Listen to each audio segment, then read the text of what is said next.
دریم کار یو لازمی د ګناهونو نه اجتناب کول، ایمان او تقوا بخپله کی، او د شرک نه، د سود نه، د زنا نه، د فحاشۍ نه، د دې ټولو ګناهونو نه د دې نه به اجتماعي توبه. کوم کارونه د عدل او د انصاف په یو ملک کې کېږي په هغې کې الله رب العالمین برکات پیدا کوي.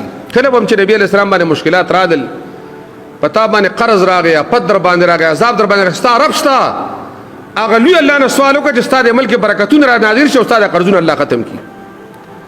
رسول الله صلی الله علیه وسلم مدینې منورې ته دعا کوله، د مدینې منورې تلې ته، کاڼي ته، سوا او مت ته به دعا کوله. نو چې موږ من حیث المقوم الله رب العالمین ته دعاګانې وکړو چې الله زموږ د عمل د یهودیانو، د امریکایانو، د چینیانو، د ټولې دنیا د کافرو د قرضونه پاک کړي، آسماني برکتونه د پکې الله رب العالمین را پیدا کړي. یو سبب د هغې دپاره د الله نه د خیر دعاګانې کول دي. دویم کار زموږ او ستاسو هغه د برکاتو اسباب خپلول دي، چې هغه ایمان دی، تقوا ده، عدل دی، انصاف دی. چې کم کارونه د عدل او د انصاف په یو ملک کې کېږي په هغې کې الله رب العالمین برکات پیدا کوي. چې کله په دې ملک کې دینداري، د قرآن درسونه یې، تلاوتونه یې، دارنګې د مسلمانانو سره ښېګړي، په یتیمانانو باندې شفقت یې، د غریبانانو سره کومک یې، او په دې کې توحید یې، په دې کې د الله د کتاب او د دین خدمت یې، دې سبا الله برکتونه پیدا کوي.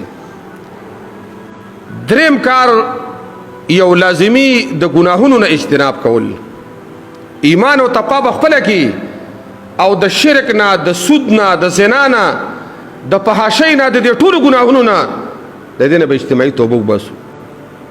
که موږ غواړو چې زموږ د عمل پاک شي، پاک دا د برکاتو چینه شي، نو د هغې دپاره لومبنی سبب دا دی چې موږ او تاسو ایمان او تقوا نه وروستو ځان د شرک نه، ځان د ظلم نه، ځان د زنا نه او ځان د سود نه وساتو. ځکه درې ګناهونه داسې دي، شرک، سود او زنا. دا لکه ځان ته چې بمان ږدي، هر ورځ به پر عمل باندې ویني عذابونه الله نازلوي. د بمانو کې ښودلو مثال دی ګناهونو. شرک او سود او زنا دا د ملک برکتونه ختموي. او یو څیز په هغې کې هغه صبر کول دي.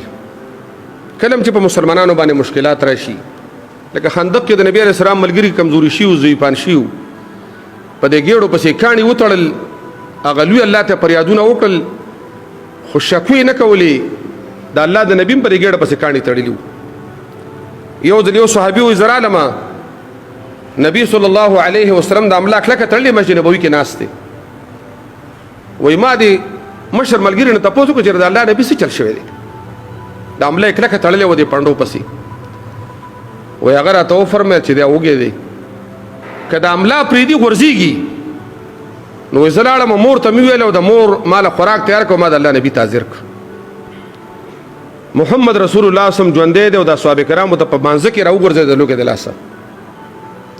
د لوږې د لاسه د الله د نبي صحابه دا په جمع کې ولاړو پرېوتل. نبي صلی الله علیه وسلم وفرمیل که دا مؤمن د خپل مرتبې نه خبر شوی، دا به نور لوږه هم ځان له خوښه کړي. نو دا فقر او مالداري دا د الله اختیار کې ده. که په مؤمنانو باندې کله الله رب العالمین یو ازمایش راولي، نو مؤمن سړی به څه کوي؟ دا به صبر کوي.